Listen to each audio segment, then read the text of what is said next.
예, 저번 시간에 이어서 이도식 로키법에 대한 보통적인 내용을 뭐 한 강의 한 두 강 정도로 해서 강의 두 개 정도로 해서 좀 간단하게 설명을 드리고요.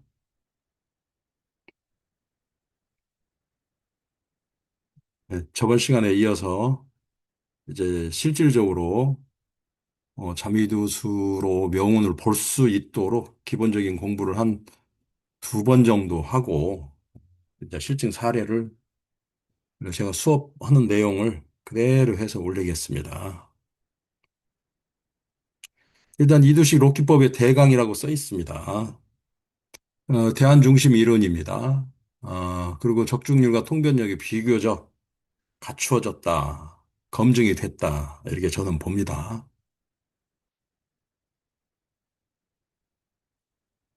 기본적으로 사화에 대한 이해를 좀 해야 돼요. 자미두수로 특히 운을 추산하기 위해서는 운 추산에 있어서는 사화가 관건입니다. 사화.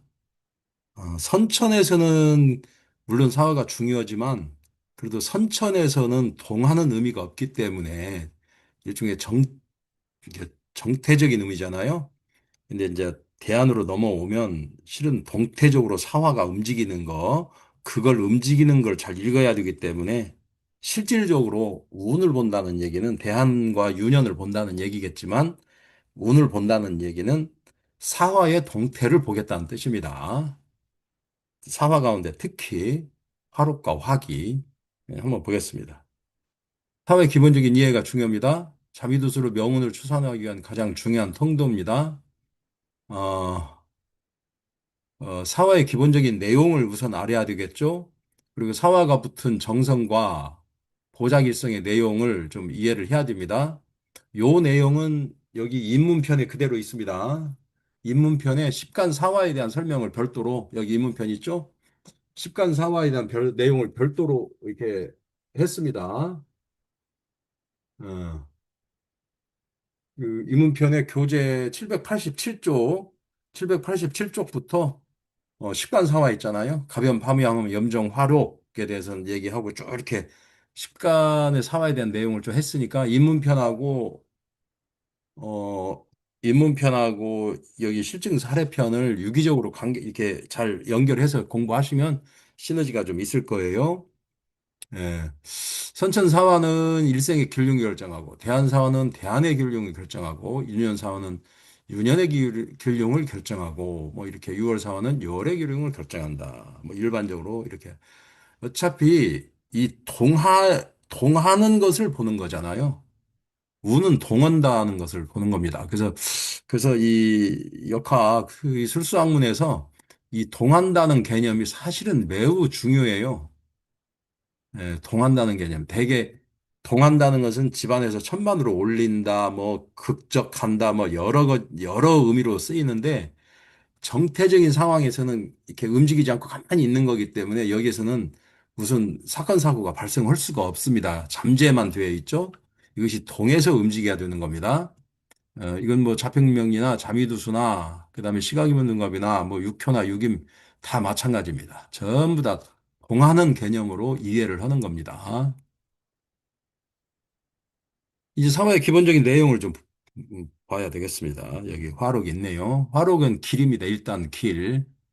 그다음에 화기는 흉입니다. 그래서 화록과 화기는 서로 비교 개념, 반대 개념으로 놓고 비교하면서 공부를 하시면 훨씬 이해가 좋을 겁니다. 그다음에 길한 겁니다. 화록은 길한 거고 관록이고 돈이고 화록이니까 돈이죠. 록이 돈을 얘기하는 거죠. 그다음에 좋은 거고 풍부하고 유쾌하고 발생이고 원인입니다. 기본적으로 이렇게 저는 해석을 이렇게 합니다. 화록은 돈과 그다음에 돈이 들어오는 거고 좋은 것이고 풍부해지고 유쾌해진 거, 유쾌하다고 이렇게 표현을 해놨어요. 그리고 자미두수 입문편 시간사 설명할 때도 이런 식으로 제가 설명을 좀 해놨습니다. 이와 반대로 화기는 흉한 거예요. 여기 좋은 것이라고 돼 있죠? 이건 나쁜 겁니다. 이쪽에 화록이 풍부한 거라면 화기는 부족한 거예요. 그다음에 화록이 유쾌한 것이라면 화기는 불쾌한 겁니다. 예, 그죠? 그리고 이제 장애, 좌절 뭐 이런 것들이 들어오는 겁니다. 아, 그러죠? 그리고 화록이 발생과 원인이라면 화기는 결과하고 귀결처예요. 이게 화록과 화기가 마치 인과관계라고 이해를 하시면 됩니다. 인과관계. 예. 인과관계 있죠? 이게 자미두스가 지극히 불교적 색채가 강해요. 왜냐하면 자미두스가 중국에 들어올 때 서역에 그 불교와 승려와 이렇게 불상과 승려와 불경을 같이 들어올 때 자미두스 같이 들어왔거든요. 그러다 보니까 기본적으로 불교적인 철학 개념, 불교적인 인과응보랄까, 뭐 인연이랄까, 이런 것들에 대한 암시가 아주 깊게 드러나 있습니다. 네, 그걸 이해를 하셔야 돼요. 그래서 화록을 발생이나 원인이라고 놓고 보고 화기를 결과나 귀결처라고 보는 겁니다. 원인과 결과, 발생과 귀결처 돌아가는 것이죠. 그래서 이걸 인과관계로 보시면 됩니다. 인과관계. 인과응보라고 보시면 돼요. 인과응보. 화록에서 일어난 이 생겨난 일이 응보. 당연히 그쪽으로 흘러가는 겁니다. 거기에 대한 정확한, 어, 일종의 보답이라고 할 수도 있고, 응보, 결과라고 할 수도 있고, 그렇게 이루어지는 겁니다. 화록과 화기는 인과로 이해를 하셔야 됩니다. 인과, 원인과 결과. 그렇게 이해를 하시면 기본적으로 됐습니다. 이건 전부 다 인과응보라는 단어만 생각하시면 됩니다. 그리고 확권과 확과는 다른 거 없어요. 확권은 권력이고요. 확과는 일종의 과명이라고 해가지고 과거급제를 통한 명예의 일을 얘기하는 겁니다. 실질적인 명예예요. 예. 자, 확권은 보겠습니다. 권력이에요. 그러니까 권력에 따라오는 단어들이 있어요. 여기 지위, 경쟁력, 주도력, 강렬함, 강렬한 의지, 백절불굴, 그다음에 위고집, 기백, 적극성, 후중함, 묵직함, 안정감, 뭐 이렇게 이런 거죠.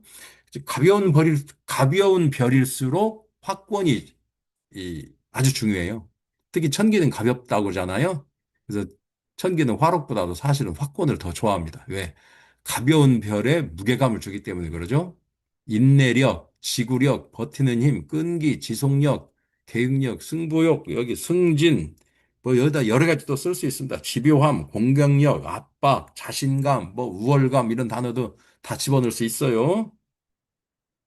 그다음에 확과는 일단은 과명이니까 과거 급제를 통한 명예죠. 그래서 명예, 명성, 그다음에 공부야죠. 학문, 지식, 문서, 그다음에 학과 있으면 나름대로 사람이 그 예의 범절이 바르고 선비티가 나고 일종의 먹물 냄새가 난다 이 뜻이에요. 그러니까 성격이 온화하고 그 낭만적이고 개인적인 이렇게 개인적인 내면에서 흘러나오는 그 명예감이랄까 만족감이랄까 이것이 아주 넉넉하고 그러죠. 예.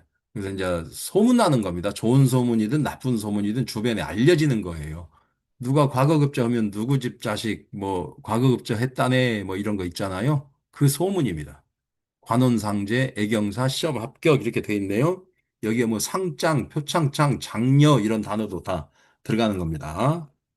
음. 그러니까 확권과 확과, 확권은 강렬한 거고요. 확과는 부드러운 거예요. 이렇게 화록과 화기를 인과관계로 보고 상대 개념으로 볼 수 있듯이 확권과 확과도 물론 내용적으로 성격적으로 약간은 다르지만은 상대계적인 개념으로 볼 수도 있습니다. 예를 들어서 뭐 확권을 강렬하다 보고 확과를 온화하다, 부드럽다 이렇게 보는 것 정도는 반대 개념으로 볼 수도 있습니다. 네. 보네요. 여기 보겠습니다. 이 가운데 사건, 사고를 인동하거나 촉발하는 힘은 오직 화록과 화기에만 있습니다. 그 화권과 확과는 그 일을 주관할 뿐입니다. 화권이 주재하는 일, 확과가 주재하는 일, 그것을 그냥 드러낼 뿐이죠. 다른 일을 이렇게 인동하거나 불러일으키거나 촉발하거나 그럴 수는 없습니다. 오로지 화록과 화기에만 있는 겁니다. 사건과 학과는 사건, 사고를 인동할 힘은 없고 위에서 설명하는 내용만을 주재합니다. 그러죠? 그러니까 화권과 화과는 일종의 선천의 암시를 드러내게 하는 힘은 없어요. 그냥 화권이 주재하는 일, 화과가 주재하는 일을 그냥 발현할 뿐이죠. 그런데 선천에 있는 암시를 주재하는 것은 화루고고 화기죠. 왜냐하면 이게 인과 응보의 관계이기 때문에 그래요. 선천에 타고난 게 있을 거 아닙니까? 그 선천에 타고난 것은 일종의 조상으로부터 물려받은 인과 응보가 있을 수 있잖아요. 불교적 개념으로. 그러면 그 나대에서 인과 응보를 어떻게 받냐 하는 것은 화rop과 화기로 드러나는 겁니다. 그래서 화rop과 화기 이렇게 연결해서 인과 응보 이렇게 쓰셔도 됩니다. 연결해서. 자미두수는요, 이게 왕정지도 그러고 진설도도 그러고, 중국에, 그 중국이나 대만에서, 대만, 홍콩에서 자미두수 책들 많이 나오잖아요. 읽어보면 대부분이 불교와 관련된 내용들이 책 안에 너무너무 많습니다. 왜냐하면 자미두수가 자체가 중국 땅에서 한 800년에 거쳐서 이루어졌을 때 그냥 이루어진 게 아니거든요. 불교와 함께 서역에서 점성하게 들어왔잖아요. 같이 들어왔고 초창기 일종의 그 서역에서 들어온 불교를 받아들인 개혁, 일종의 그런 계급, 그런 사람들이 누구였냐면 화산의 도사들이었어요. 화산의 도사들. 화산의 도사들이 쓰는 용어하고 그래서 이제 불교의 용어가 겹치는 이유가 그겁니다. 그래서 도교 용어가 불교 용어가 이제 나중에 겹쳐져 가지고 어느 쪽 용어인지 나중에 당나라 때 가면 헷갈려 가지고 다 섞여버리기 때문에 그러면 있어요. 그러다 보니까 도사들의 용어 속에서 불교적인 인과관계, 그런 인과관계 공관념 이런 것들이 다 들어온 겁니다. 예, 다 들어와서 중국화 된 거죠. 그러다 보니 자연적으로 자미두수의 이론 안에는 자연스럽게 있는 겁니다. 인과응보의 개념이. 예, 저는 그렇게 봅니다. 복덕궁으로부터 이제 물론 이 책 그 이문서 있죠? 이 이문편에 복덕궁 편에 자세히 설명되어 있지만 그 복덕궁은 조상궁이라고도 조상의 DNA궁이라고도 제가 표현을 하는데 복덕궁을 보면 내가 조상으로부터 발견 DNA를 받은 DNA를 알 수가 있겠죠. 그 DNA가 현재 받은 DNA가 장주수 명반상으로 내가 현세에서 살아가는 거죠.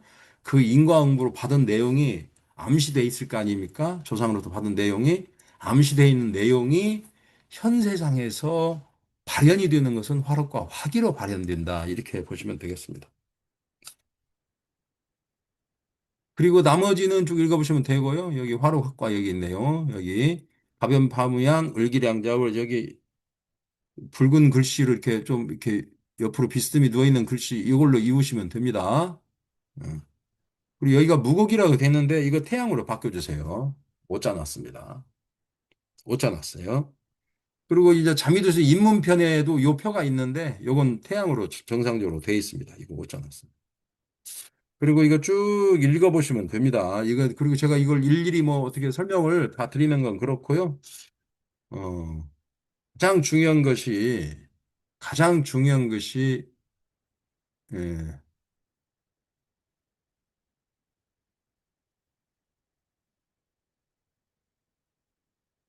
요겁니다. 요거. 선천과 대안의 화rop과 화기의 중첩. 요걸 읽는 거예요. 그 궁산의 중첩이 실증에서 궁산의 중첩이 가장 중요하듯이 대안의 화rop과 이게 선천과 대안의 화rop과 화기를 중첩하는 것을 읽는 거예요. 이것이 가장 중요한 겁니다. 예. 그러니까 그 선천이 있으면 음,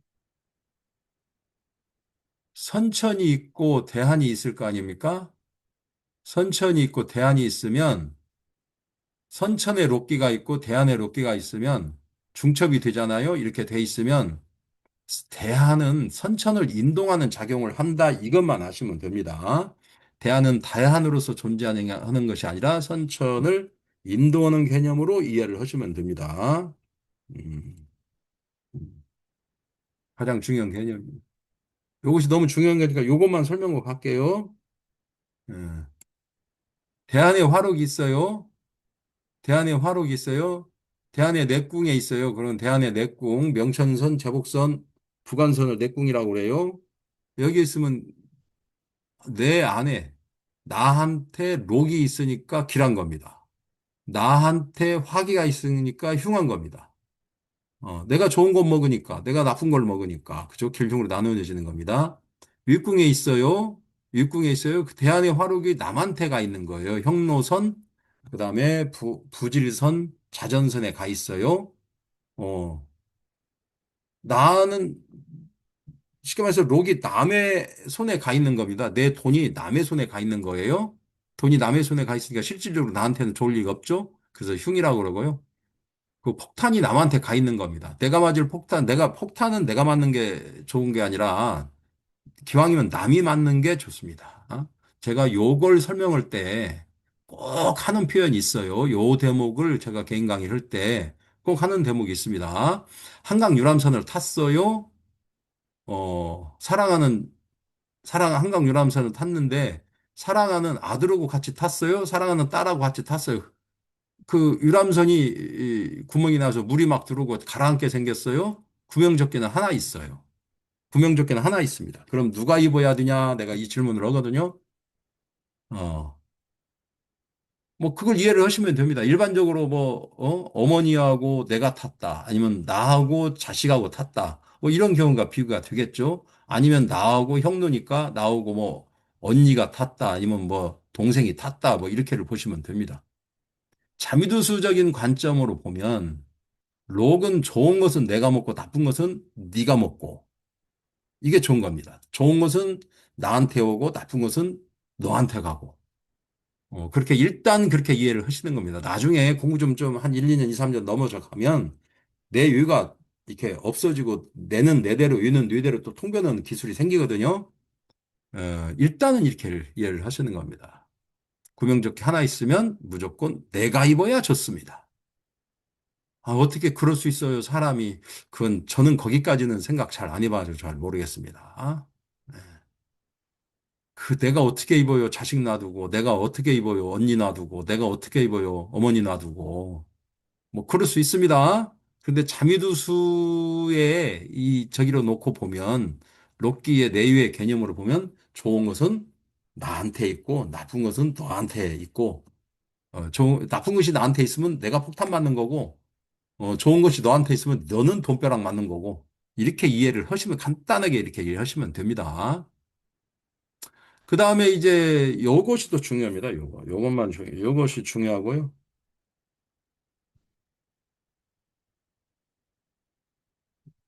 요것이 중요한 겁니다. 선친의 록이 있고 대안의 록이 있어요. 그러면 대안의 록이 21쪽이네요. 대안의 록이 선천의 록을 이렇게 인동합니다. 선천의 록이 있고 록 아래 바로 대안의 기가 있어요. 그러면 선천의 록을 대안의 화기가 이렇게 인동한 겁니다. 선천의 기가 있고 대안의 화록이 있어요. 그러면 대안의 화록이 선천의 화기를 이렇게 인동한 겁니다. 선천의 화기가 있고 대안의 화기가 있죠. 그러면 대안의 화기가 선천의 화기를 이렇게 인동하는 겁니다. 음. 그 같은 별의 록기가 화록과 화기가 있는 것도 해당이 되지만 같은 궁 안에 있으면 다 이런 식으로 이해를 합니다. 같은 궁 안에 있으면 선천과 대안의 화록과 화기를 다 구분하는 식으로 이해를 하시면 되겠습니다.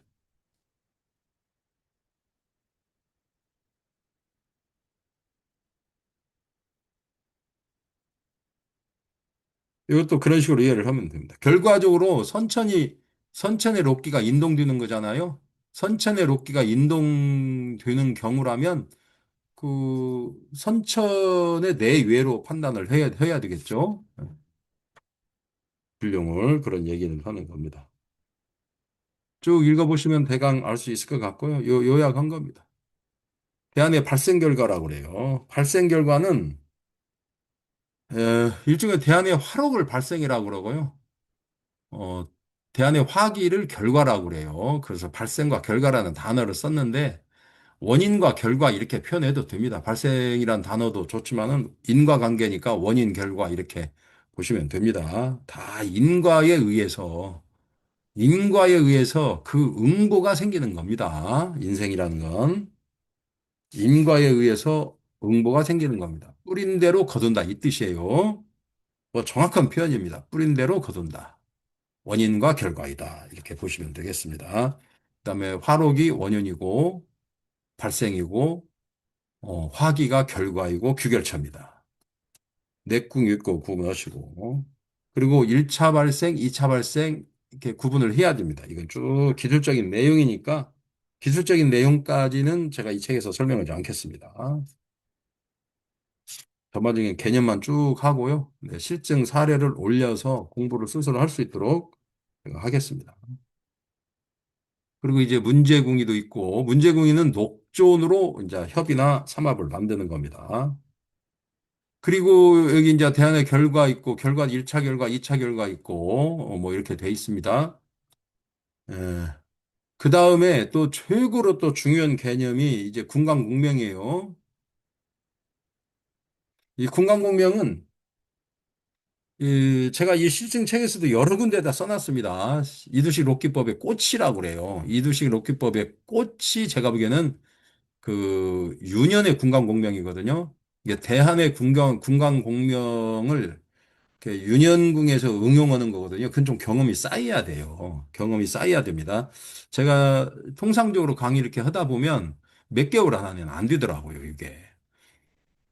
설명을 아무리 해도 몇 개월 안에는 잘 안 되고 좀 어느 정도 뭐 이렇게 좀 이렇게 대한의 록기가 좀 안정적으로 이렇게 좀 구사가 될 때 군강공명이 눈에 들어오더라고요. 이것도 시간이 좀 걸립니다. 이쪽에 군강공명이라는 것은 사이간자죠. 궁궁자에서 사이간자. 궁 사이에 함께 공자 울명자예요. 함께 운다 이 뜻이에요.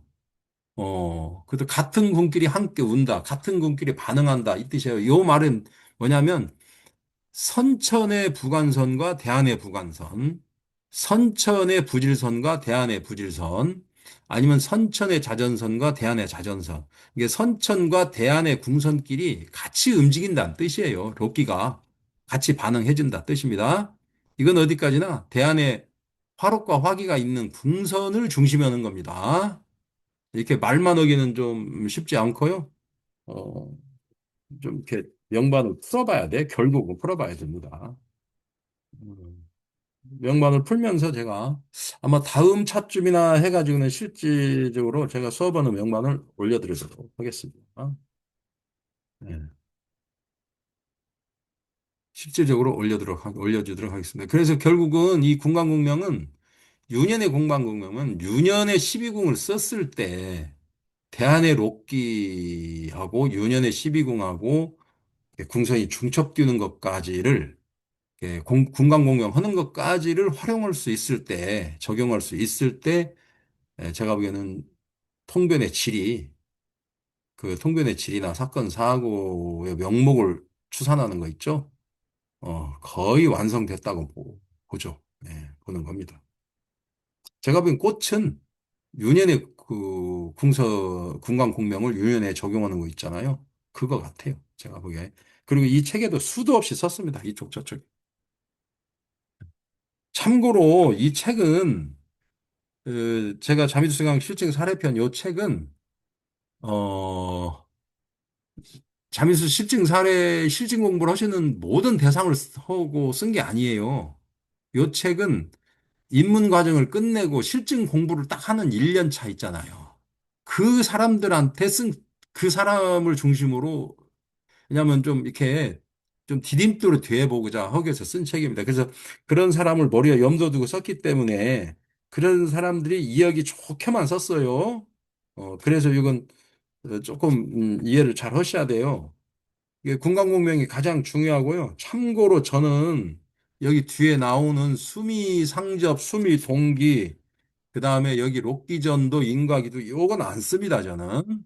저는 동선의 연결 관계를 이게 이 책의 특징이에요. 그리고 제가 이제 실전 추론하는 이제 저만의 이제 방법인데 저는 궁선을 연결하는 식으로는 하지 않습니다.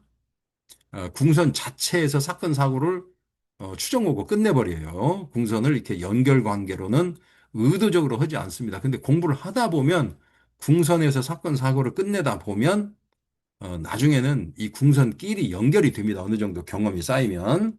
처음부터 궁선을 연결하려고 하다 보니 사건 사고 자체를 추정할 수가 없겠더라고요. 그래서 저는 이렇게 공부를 하면서 제가 이 공부하면서 어느 정도 언제쯤부터 이러한 어 관법이 쌓이고 뭐 이렇게 뭐 제가 좀 조금이라도 좀 깨달은 바가 있을 거 아닙니까? 이런 식으로 보게 됐는가를 이제 보게 될 겁니다.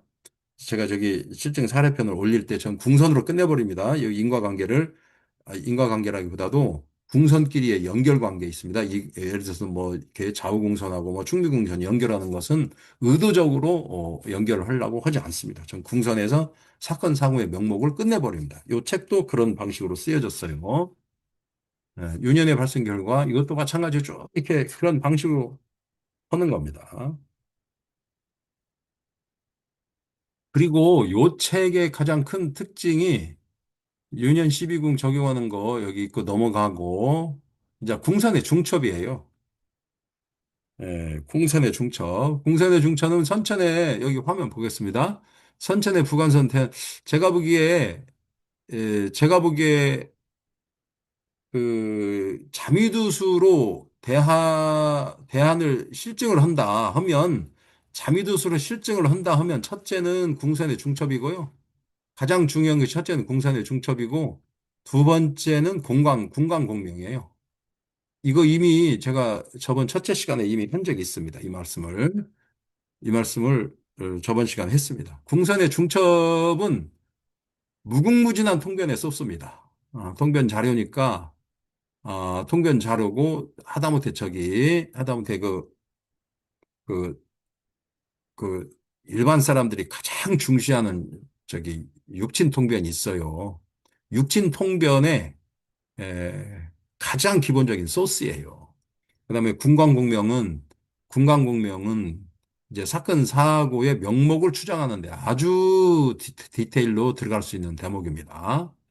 두 가지가 특징이에요. 궁선의 중첩하고 군광공명. 한번 보겠습니다. 궁선의 중첩. 이게 여기서 선천에 이렇게 부관선이 있잖아요. 부처궁, 관록궁이고 대안에 자녀궁, 전태궁이 있으면 자전선이 있어요. 그러면 요거를 이렇게 보란 뜻이에요. 부처궁, 자녀궁, 부처궁, 전태궁. 그다음에 관록궁, 자녀궁, 관록궁, 전태궁 이렇게 보란 뜻이에요. 그럼 부처의 자녀 하면 어떻게 만들 수 있어요? 부처의 자녀. 예. 부처의 자녀 하면 어떻게 만들 수 있어요? 부처의 자녀면 배우자의 자녀죠. 예. 배우자의 자녀는 나의 자녀도 기잖아요. 해당되잖아요. 그러니까 이 통변은 그렇게까지 중요한 통변은 아닌 것 같아요. 그 다음에, 음, 그 다음에 이제 자녀의 부처는 이제 통변 자리가 될 수 있어요. 자녀의 부처란 얘기는 뭐예요? 자녀의 이성 친구잖아요. 그런 식으로 통변을 맞출 수가 있습니다. 뭐, 기타 여러 가지로 할 수 있어요. 어, 그 다음에 자녀는 아랫사람일 수 있습니다. 아랫사람의 이성, 뭐 이렇게도 볼 수 있고 여러 가지로 통변을 만들 수 있습니다. 무궁무진합니다. 그 다음에 부처의 전택이 있어요. 부처의 전택. 그러면 부처의 전택이면 배우자의 전택이잖아요. 배우자의 전택궁을 흔히 말하면 사는 집, 소유 부동산, 근무처 사업장, 뭐 기타 자동차, 뭐 휴대폰, 뭐 여러 가지로 이렇게 볼 수 있습니다. 그러면 부처의 전택, 이게 자산 가치가 있는 걸 전택이라고 그러죠. 이게 부처의 전택 이렇게 할 수도 있고 부처의 전택이에요. 그러니까 부처의 사는 집, 부처의 소유 부동산, 부처의 사업장, 근무처, 부처의 자동차 뭐 이런 말을 막 붙일 수 있는 겁니다. 그리고 전택은 뭐예요? 전택은 자기 사는 집이었잖아요. 그러니까 부처의 전택은 이게 여자 입장에서는 배우자의 전택이니까 뭐 시댁이고 남자의 입장에서는 부처의 전택이 부처의 전택이니까 처갓집이죠. 그렇게 해당되는 겁니다. 이렇게 말을 수십 가지를 만들 수가 있습니다. 자녀의 관록도 마찬가지예요. 자녀의 관록, 자녀군 관록공은 관록의 자녀 이것도 해당이 됩니다. 관록의 자녀는 뭐예요? 직장이나 사업의 아랫사람 이렇게도 통변을 하는 거예요. 말 붙이기에 따라서는 이 궁선 선천과 대안의 궁선을 중첩하면 한 열 몇 가지 정도는 통변이 나옵니다. 열 몇 가지는 통변이 나와요. 제가 이 책을 쓸 때는 간단하게 한 가지씩만 썼어요. 왜냐하면 대표 단어 하나만 만들어라고 그 연습을 시키기 위해서. 근데 지금 뭐 이건 좀 뭐 제가 강의 어차피 유튜브에 올리는 이상 이렇게 몇 가지는 더 해드려야 될 것 같기 때문에 해드리는 겁니다. 이게 일단 관록의 자녀 이렇게 보입니다. 직장, 사업의 아랫사람 이렇게도 볼 수 있어요. 아니면 자녀의 관록도 해당되는 겁니다. 자녀의 관록. 그럼 자녀의 관록은 뭐예요? 자녀의 직업, 사업 이렇게도 볼 수 있는 겁니다. 아랫사람의 직업, 사업. 그 다음에 자녀는 꼭 내 자녀 말고라도 조카도 해당되고 뭣도 되고 되는 겁니다. 예, 그렇죠? 그 다음에 관록의 전택입니다. 전택의 관록. 이렇게 되고 관록의 전택입니다. 관록은 직업 사업이고 전택은 사는 집, 소유 부동산, 근무처 사업장, 기타 자동차 뭐 어쩌고 자산 가치 있는 겁니다. 그래서 관록적인 전택이죠. 관록적인 전택. 관록적인 전택이 뭐예요? 직업적인 사업적인 전택이니까 뭐예요? 이렇게 그 임대 뭐 이런 겁니다. 건물 임대, 사무실 임대, 임대 놓는 거. 어, 그런 겁니다. 예. 그 다음에 전택의 관록. 전택의 관록. 뭐 이렇게 관록적인 전택이니까 수도 없는 겁니다. 사무실, 그 다음에 임대, 그 다음에 뭐 임대 중에는 월세, 뭐 전세 뭐 이런 거 전부 다 여기에 해당되는 겁니다. 이것이 변화 변동하는 거예요. 예, 그죠? 그 다음에 이제 전택의 관록이에요. 전택의 관록. 전택의 관록이니까 어, 왜냐하면 전택을 가지고 뭐 직업 사업을 이렇게 하는 겁니다. 아니면 전택의 집안의 직업 사업의 변화 변동도 여기서 볼 수 있는 겁니다. 여러 가지로 말을 붙일 수 있어요. 이것도 그러고 여기 수도 없이 붙여. 제가 방법은 이렇게 하나씩만 썼어요. 부처 자녀의 부처 뭐 여기서 부처의 전택 그다음에 자녀의 관록 관록적인 전택 등 이렇게 말은 이 단어 대표 단어를 하나씩만 썼어요. 근데 실질적으로 내용을 들어가 보면 각 조합당 한 서너 개씩 이렇게 되면 총 이게 합치면 열 몇 개씩 되는 겁니다. 통변이. 제가 보기에 요게 이제 여기 궁선의 중첩에 갖고 있는 어 저는 뭐 비법이나 노하우라는 단어를 안 씁니다. 오로지 숙지숙달이라는 단어를 쓰는데 사실은 통변 자료는 여기서 다 나온다고 보시면 됩니다. 일차적인 통변 자료는. 그죠? 그리고 여기에 또 유년 12궁이 적용되면 여기다 윤영궁을 집어넣는 겁니다. 항상 윤영궁이 적용할 때는 그 윤현궁을 먼저 채로 놓고 윤현궁을 놓고 이렇게 하는 겁니다. 음.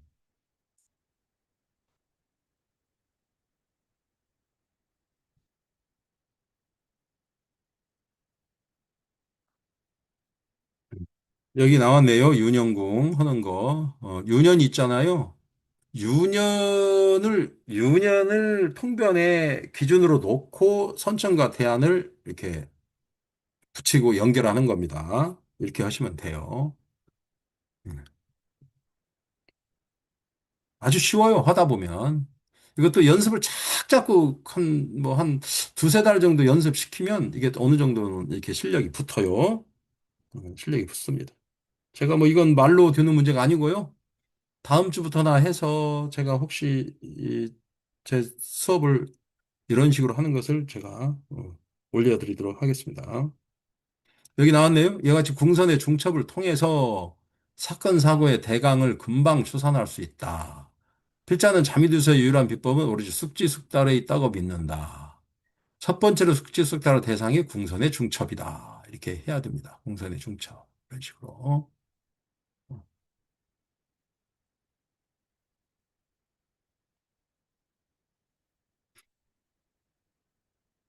여기 명천선. 궁선의 중첩시 뒤에 주의할 사항 여기 나왔네요. 12궁의 궁선은 기본적으로 육친궁과 사업궁으로 이루어져 있다. 이를 도식하면 다음과 같다. 그래서 명천선은 이게 육친관계는 나와의 관계고 사업적 관계는 천이궁이죠.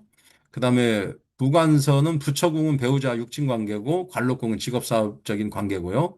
그다음에 복덕궁은 조상궁이고 할머니 할아버지 궁이죠. 조상궁이고 재백궁은 돈입니다. 동관계고요. 이것도 마찬가지입니다. 육친관계 부질선도 부모궁 육친관계고 지렉궁은 사업적인 관계고요. 형노선도 마찬가지입니다. 형노선도 그냥 형노선은 좀 의미가 달라요. 형노선을 전체로 연대협력, 동업합작, 관계형성, 팀결성, 인간관계 뭐 이런 식으로 제가 통변을 말을 붙여놨어요. 그다음에 자전선도 마찬가지입니다. 자녀궁은 그야말로 육친관계 자녀궁이고요. 전택궁은 여기에 꼭 사는 집, 소유 부동산, 근무처 사업장이 들어가는 겁니다. 사는 집, 소유 부동산, 근무처 사업장, 그다음에 자동차, 뭐 예를 들어서 명품 뭐 이런 거 자산 가치가 있는 것은 전택궁에 다 들어가는 겁니다. 이런 식으로 궁선을 이렇게 육친 관계와 사업 관계로 놓고 있거든요. 근데 제가 강조하는 것은 그 사업 직업 관계 통변이에요. 초보자들이 육신으로만 이렇게 통변을 처음부터 해버리면 너무나 이게 유혹에 빨리 공부도 쉽게 가고 유혹도 빨리 빠져들어요. 그러지 마시고 기왕에 공부하시려면 직업 사업 중심으로 사업 직업 중심으로 통변하기를 권장드립니다. 육친 관계는 너무나 쉽고요. 너무나 또 잘 맞고요. 그렇기 때문에 공부를 하려는 저희가 없어져요. 나중에는 금방 맞춰버리니까. 금방 뭐 부관성 걸리면 배우자 얘기하면 그냥 금방 맞아버리잖아요. 그러니까 그러니까 뭐 너무 쉬우니까 나중에 공부 실력이 안 늘어요. 처음에는 무조건 똑같은 부건선, 똑같은 자전선이 붙어도 연결이 돼 인동이 돼도 직업 사업 쪽으로 관록궁을 먼저 얘기하고 직업 사업 쪽으로 전택궁을 얘기하고 먼저 얘기하는 그 훈련을 하셔야 됩니다. 그래서 가급적 저는 실증 공부할 때 육친통변을 가급적 좀 이렇게 하지 않도록 제가 아주 강제를 많이 하는 편이에요. 직업사업 통편을 우선적으로 하기를 바랍니다. 그래야 실력이 늘어요. 그래야 그 사람의 직업 사업적인 성취나 직업 사업적인 관계적인 해석을 이렇게 하는 훈련이 늘어가지고 그 통변의 그릇이 커져요. 맨 육침 노름이나 하고 어쩌고 하면 실력 하나도 안 납니다. 자칫 잘못하면 거의 무당과로 빠질 수가 있어요. 조심해야 됩니다. 여기 다 써 있어요. 초보자는 가급적 육친공보다는 사업공 중심으로 통변하는 습관을 들이기를 권장한다. 맞습니다. 그 이유는 답은 것 같습니다. 쭉 그냥 방금 설명한 내용입니다. 음. 그리고 여기 도표 이렇게 있잖아요.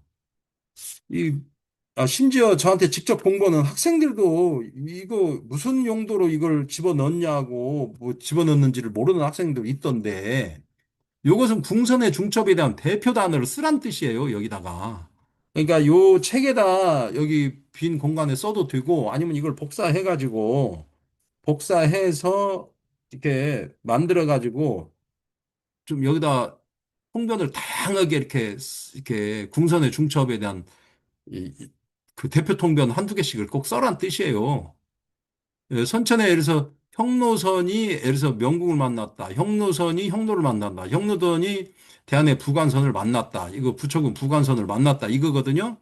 이 대표 통변을 여기다 쓰란 뜻이에요. 대표 통변을. 어, 대표 통변을 쓰란 뜻이에요. 그래서 지금 제가 이것도 제가 대표 통변 한 개 내지 두 개를 꼭 쓰라고 그럽니다. 써서 활용을 하라는 뜻입니다. 이게 전부 다 12개밖에 안 돼요. 12개. 예, 12개 곱하기 12개인데 사실은 궁선 개념이니까 6개 곱하기 6개죠. 몇 개 안 됩니다. 이거. 몇 개 안 돼요. 그러니까 이거 대표 통변을 써서 이걸 활용하시면 되는 겁니다. 예를 들어서 제복선이 부관선을 만났다. 제복선이 자전선을 만났다. 제복선 자전이잖아요. 전택의 복덕이나 전택의 저기나 부동산 관련된 돈 아니면 집안의 복덕 이런 내용이잖아요. 제복선이 움직이면 항상 조상이 발동한다는 개념이 있거나 항상 질병과 관련된 것이 있습니다. 왜냐하면 복덕만큼 질병만큼 복덕에 영향을 미치는 게 없잖아요.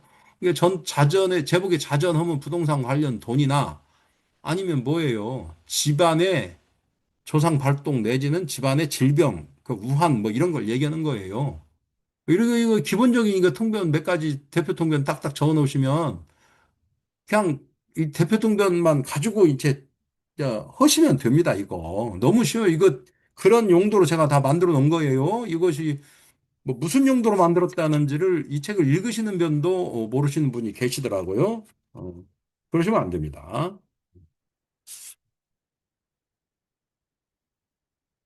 그 다음에 이 성계조합 읽는 거, 그 다음에 요 성계조합 읽는 것은, 이 성계조합 읽는 것은 사실은, 에, 입문편에 상세히 설명을 해놨어요. 성계조합 읽는 편, 입문편에 상세하게 설명을 해놨습니다. 입문편 어디에 보냐면 68쪽입니다. 선천명만 읽는 방법하고 여기다 쭉 연결해서 써놨으니까 이렇게 여기를 참고해서 읽으시면 됩니다. 68, 입문편에 68, 69, 70, 71, 72, 73, 74쪽까지네요. 여기 쭉 해서 읽으시면서 이것도 복자하는 경우, 쌍성인 경우, 그저 공궁인 경우 이렇게 해서 쭉 써놨으니까 한번 읽어보시고 이렇게 정리를 좀 하시면 되겠습니다. 이것도 쭉 이렇게 읽어보시면 됩니다. 그리고 이제 가장 중요한 것이 또 이제 궁선을 12궁이 있잖아요. 12궁이 있는데 12궁을 어떻게 통변을 하고 말을 붙이냐예요. 그래서 사건, 사고별, 상관궁과 상관성. 이것이 아마 이 책이 아마도 이 책이 이게 자미도서 실증 사례라는 관련해 가지고 우리나라에서 나온 책이 몇 권 있을 거 아니에요? 그 중에서 이 책이 칭찬받는 또 이렇게 뭐 좀 장점이나 뭐 이렇게 좀 특이한 점이 있다 하면 칭찬받을 수 있는 그런 점이 있다 하면 요겁니다, 요거. 요거를 정리를 잘 해놨어요. 요거를 육친관계, 사업, 직업관계 이렇게 쭉 잘 해놨고 구분해놨고요. 정리를 다르게 한 게 아니고 궁선별로 해놨어요. 궁선별로.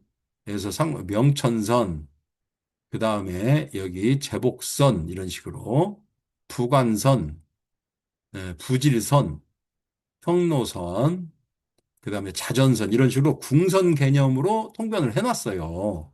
물론 타이틀은 이동, 변화, 변동, 그 사람 생명 이렇게 했지만 사실은 명천선을 얘기하는 겁니다. 명천선을 얘기하는 거예요. 음. 이제 명궁통변은 그 사람 자신이에요.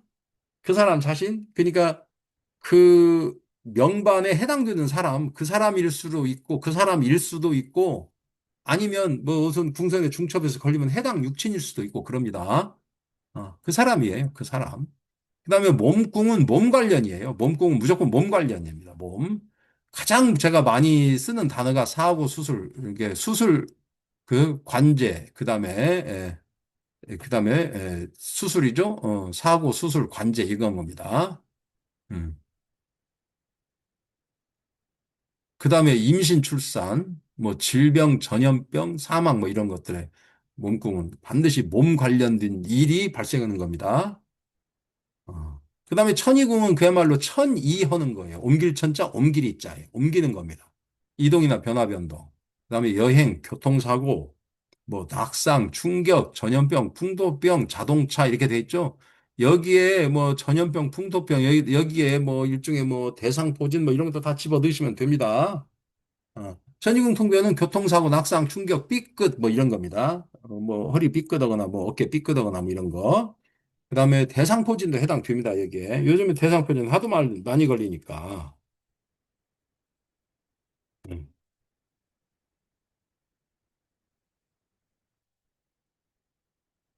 통변을 외우시는 게 가장 좋습니다. 천유궁이 일단 변화 변동입니다. 그다음에 변화 변동이죠. 상황이 좋으면 좋은 변화 변동, 나쁘면 나쁜 변화 변동. 그리고 일반적으로 상황이 나쁘면 교통사고, 낙상, 충격, 삐끗, 전염병, 풍토병, 그다음에 대상포진, 자동차. 뭐 이런 겁니다. 여기에 해당되는 겁니다. 그 다음에 이제 재복선에 대한 통변이에요. 이제 재백궁 통변은 비교적 쉬워요. 돈이라는, 그냥 재백이라는 글자 자체가 재물과 비단이니까. 그죠? 비단백자 쓰잖아요. 돈과 비단이에요. 돈, 재물의 출입, 재물에 대한 관념, 재물 축적 정도, 이거 쉬워요. 사실은 복덕궁이 어렵습니다. 복덕궁에 대한 해석이 너무 어려워요. 늘 게 많아요. 사상활동 정신향수 조상 뭐 사상활동 정신향수 이러잖아요. 그러면 어떻게 통변을 어떻게 사상활동 이런 단어를 쓸 수 있어요? 정신향수 이런 단어 쓸 수 없잖아요. 이러한 생각 이렇게 쓰셔야 돼요. 그 실증에서 쓸 때는 이러한 생각이 드는 해입니다. 이런 식으로 하는 겁니다. 뭐뭐 하고자 하는 생각, 뭐뭐 하고자 하는 생각이 번뜩 들다. 뭐 이런 식으로 통변하는 겁니다. 뭐뭐 하고자 하는 그 말은 궁선을 중쳐보면 나오는 겁니다. 뭐뭐 하게, 예를 들어서 부관의 제복 이렇게 움직였다면 부처의 제복이잖아요. 부처의 제복. 이게 부처가 무슨 생각을 했다 이렇게 해도 되고요. 부처를 부처에 대한 생각이 드는 애다 이렇게 생각하잖아요. 남자친구 사귀고 싶다, 애인 사귀고 싶다, 뭐 이런 식으로 통변을 하는 겁니다. 사상활동 정신이 향수라는 말을 통변에서 이 단어 쓰기가 쉽지가 않아요. 이게 뭐뭐 하고자 하는 생각, 뭐뭐 하려는 의지, 뭐 이렇게 하시면 됩니다. 뭐뭐 하려는 생각, 뭐뭐 하려는 의지, 의지와 생각 이런 식으로 하시면 됩니다. 의지, 생각 이렇게 하시면 돼요. 그 다음에 복덕궁은 이건 완벽한 조상, 제사, 묘소, 이장 뭐 이런 겁니다. 조상궁입니다. 그래서 저는 복덕궁을 조상궁이라고 합니다. 그래서 복덕궁이 좀 흉하게 움직이면 조상이 발동한다고 제가 이 책에다가 여러 군데다 써놨습니다. 이 실적에 조상 발동입니다. 조상이 조상이 이 내려준 그 자기 자손이 있죠. 자기 자손을 다시 데려가는 거예요. 이 세상에 이만큼 살아라 하고 내려줬을 거 아니에요? 그 자손을 다시 하늘나라로 조상이 거두어 가는 겁니다. 그래서 대개 제복선이 움직이면 대개 사망 사고가 많이 발생하는 이유가 그거예요. 조상 DNA 공이라고 제가 하는 이유가 바로 그럽니다. 거기에 따라오는 통변이 뭐 제사 변동, 묘소 변동, 이장 변동, 그다음에 근기라고 해서 조상의 근기를 변화 변동하는 거 있어요. 뭐 그래서 뭐 사당을 고친다든가 뭐 이런 거 여기서 통변이 다 나옵니다. 조상으로부터 물려받은 유전인자 DNA라고 그래요. 제가 항상 여기 나왔네요. 사망 또는 사망의 주방한 질병. 예, 조상이 자손한테 준 생명 있죠? 자손 너 이만큼 인간 세계 내려가서 살아라는 것을 다시 하늘나라로 거두어 간다 이런 의미로 받아들이면 됩니다. 그리고 뭐 정신질환, 뭐 자살 충동, 의지, 의욕, 생각, 아이디어, 갑자기 뭐뭐 하고 싶은 생각 이렇게 통변을 하시면 됩니다. 사상활동과 정신 향수를. 그다음에 부관선이에요. 이게 관록은 아주 쉬워요. 뭐 너무 쉽습니다. 그냥 취직, 승진, 영전, 표창, 관청으로 받는 혜택, 이익 이겁니다. 일종의 관록은요. 상황이 좋으면 관청이나 기관으로부터 하는 혜택이에요. 대개 뭐 승진하거나 취직하거나 혜택 받는 거니까 취직하거나 뭐 이런 거죠. 아니면 인허가를 받거나 뭐 이런 겁니다. 만약에 나쁘잖아요. 그럼 이거 반대로 하시면 돼요. 실직, 경쟁 실패, 검증 실패, 승진 탈락, 이동 시비. 이동도 나쁘다 하면 그냥 이동이 아니라 방출 뭐 이런 개념으로 해석하시면 됩니다. 방출. 아시겠죠? 방출, 축출 뭐 이런 거.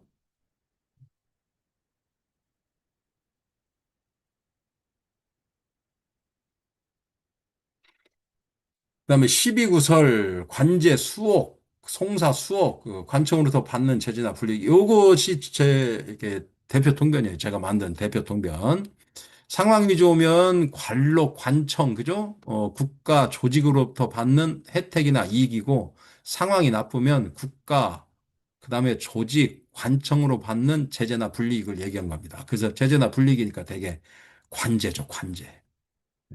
무슨 관제하면 꼭 법원 가서 수갑 차는 것만을 얘기하는 게 아니라 뭐 주민세 뭐 하다못해 50원, 뭐 500원 주민세 잘못돼가지고 주민세 정산을 10년 후에 하는 것들이 있어요.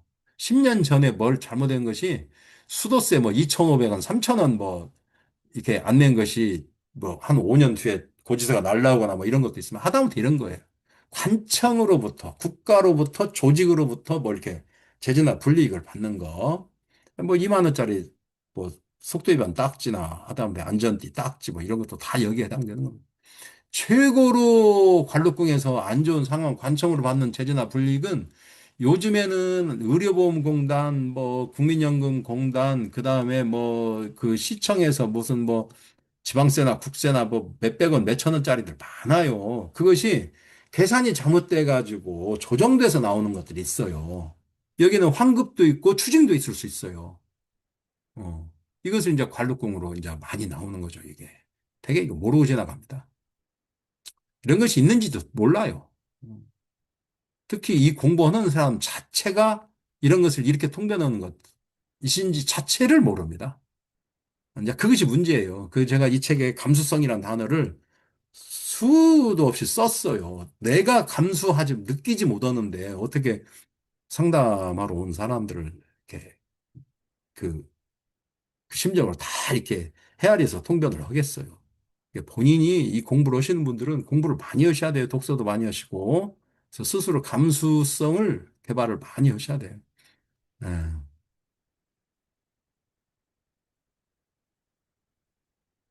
그 다음에 이제 사업통변, 직업통변, 사업통변이죠. 개업, 잘되면 번창, 확장, 지점 개설, 뭐, 이 반대겠죠. 잘못되면.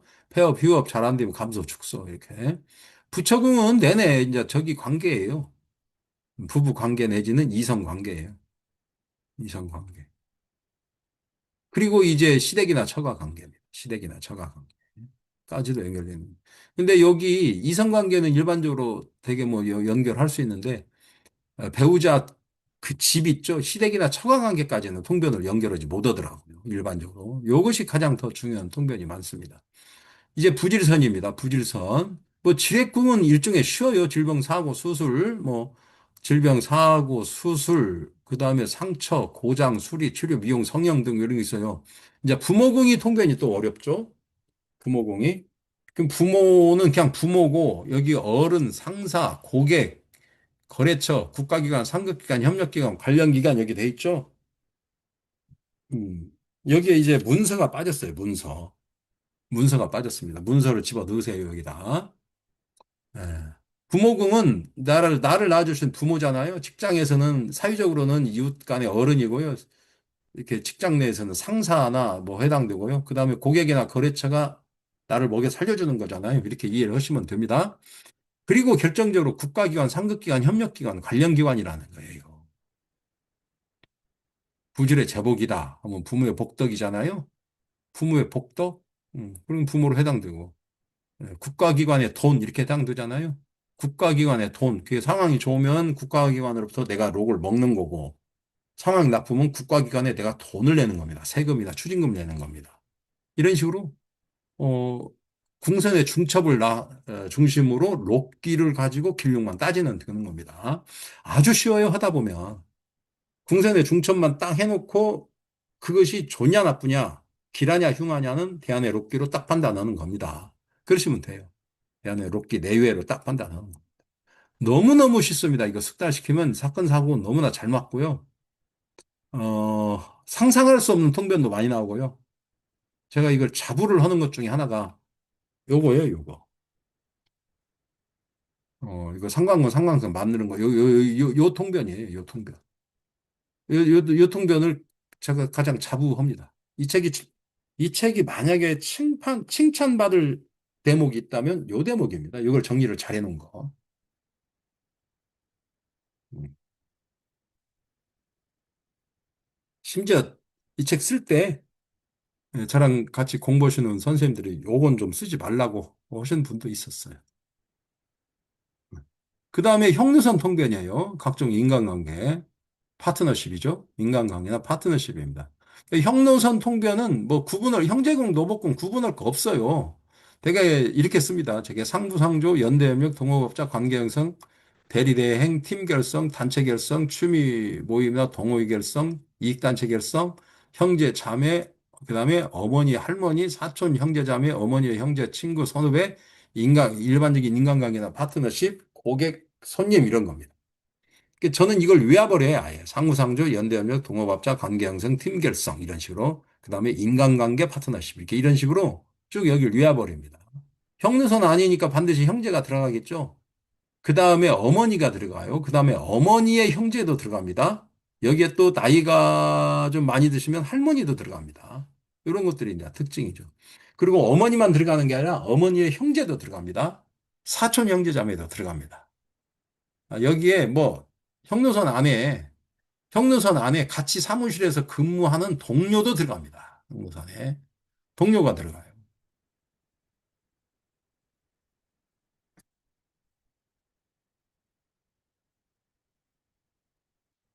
너무나 형로선 통변이 제가 보기에는 그 책에는 전태궁 통변이 어렵다고 돼 있는데 사실은 중주파에서는 이렇게 하는 거 보면 형로선 통변이 가장 어려워요. 형로선 통변이 가장 어렵습니다.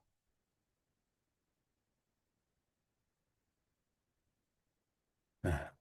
여기도 동료라고 여기다 쓰시면 됩니다. 하나 더. 동료도 들어갑니다.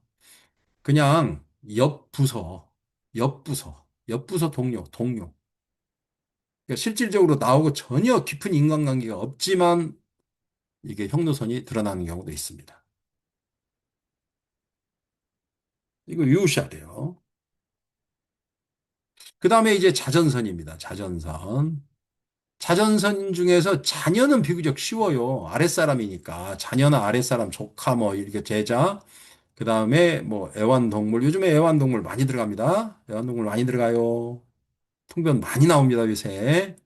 그 다음에 전태궁은 제가 이건 유우세요. 그냥 사는 집 소유부동산 근무처 사업장. 그 다음에 여기 뭐 이렇게 자산가치 나가는 거 있잖아요. 자동차, 주식, 채권, 코인 이런 거. 다 여기다 붙이시면 됩니다. 이걸 외우셔야 됩니다.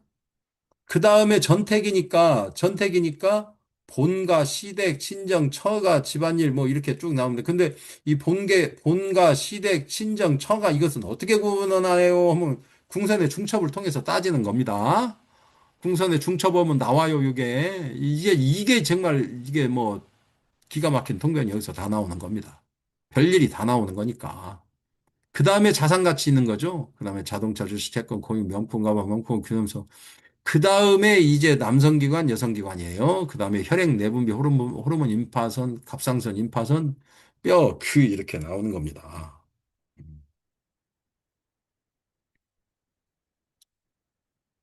여기에 뭐 자녀궁 안에 세입자도 들어가고 직원도 들어갑니다. 부하, 직원, 세입자.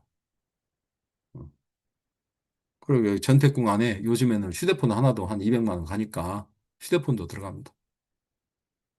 이렇게 해서 대표 단어를 이렇게 외우셔야 됩니다. 그다음에 전택이 만약에 부질의 자전 움직이잖아요. 그러면 전택의 지렉 움직이잖아요. 물론 집에 고장 나는 것도 있고 집에 뭐 인테리어도 해야 되고 뭐 장치도 이렇게 비치를 해야 되고 냉장고 뭐 시스템이었고 이런 거 다 해야 되겠지만 이런 것들이 문제가 생기는 거예요. 이런 것들이.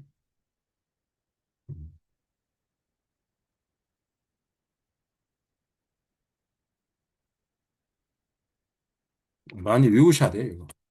그리고 독자께 드리는 당부 말씀, 이건 뭐 읽어보시면 제 마음을 담아서 쓴 글이니까 제가 가장 중시하는 것은요, 공부하면서 제가 가장 중시하는 건 요겁니다. 아무리 마음이 바빠도 절차와 과정을 하나하나 잘 밟아나가길 바랍니다. 이거 제가 가장 강조하는 것 중에 하나예요. 이게 되게 이렇게 좀 이렇게 뛰어 건너려고 하는 성향들이 있어요. 그거 안 됩니다. 무조건 과정과 절차를 밟아서 하라는 대로 하시고 이것이 하다가 보면 숙지숙달이 돼서 빨라지는 것이지 어느 과정을 뛰어넘는 건 아니거든요. 요것을 제가 실증 초보자들 한 1년 차, 2년 차쯤까지 내가 그렇게 강조를 합니다. 그리고 이제 뭐 이런 걸 중심으로 이제 실증 사례편을 18개를 넣었거든요. 읽어보시면 되고요. 이거 실증 사례편을 제가 해드리기도 하지만은 제가 실제 전제 강의하는 것도 이렇게 편집해가지고 가급적 올리도록 하겠습니다. 이거 한번 쭉 읽어보시면 됩니다. 여기 나오네. 이두식 럭키법 꽃은 유년 12군과 유년의 군강 공명입니다. 이겁니다. 어. 당연히 궁산의 중첩하고 군강 공명이 제가 보기에는 핵심이에요. 그것만 잘하면 실증에서 큰 적이는 없습니다. 제가 보기엔 사건 사고는 이것만큼 디테일하게 나오는 게 없습니다. 많은 사람들이 저하고 인연 맺었던 많은 분들이 지금도 뭐 공부하고 몇 분 공부하고 계시지만 음, 그 따라갈 수가 없다고 그럽니다. 다른 공부는. 자미두수의 디테일은. 자미두수의 디테일을 따라갈 수가 없다고 그래요. 제가 봐도 그렇습니다. 사건 사고야 이러한 종류의 사건 사고를 겪을 수 있습니다. 이걸 말하는 것은 제가 보기에는 음, 압권이죠, 압권. 참 좋습니다. 오늘은 여기까지 하고요. 이제 실증 사례 들어가는 것은 교재도 뭐 좀 올릴 수 있으면 올리고요. 제 개인 강의를 올릴 수 있으면 올리도록 하겠습니다. 수고하셨습니다.